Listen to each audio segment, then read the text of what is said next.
Hello అండి అందరికీ. ఈరోజు లంచ్లోకి గోంగూర పచ్చడి అలాగే తోటకూర ఫ్రై చేశాను.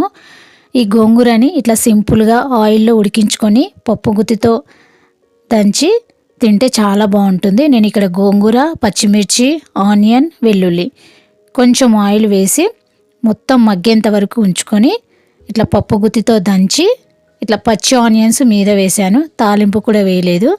చాలా బాగుంది టేస్ట్ మాత్రం. ఉడికిన గోంగూరని కచ్చాపచ్చాగా దంచుకుంటేనే బాగుంటుంది. తోటకూరను కూడా సన్నగా తరిగి కడిగి పక్కన పెట్టేసుకున్నాను.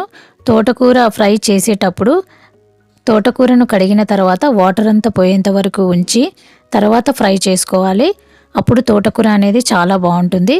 తోటకూరలో కొంచెం ఆనియన్స్ ఎక్కువ వేసుకుంటేనే బాగుంటుంది. తోటకూరలో నీళ్లు పోకుండా అట్లాగే కర్రీ చేసుకుంటే తోటకూర మెత్తగా అవుతుంది, టేస్ట్ బాగుండదు.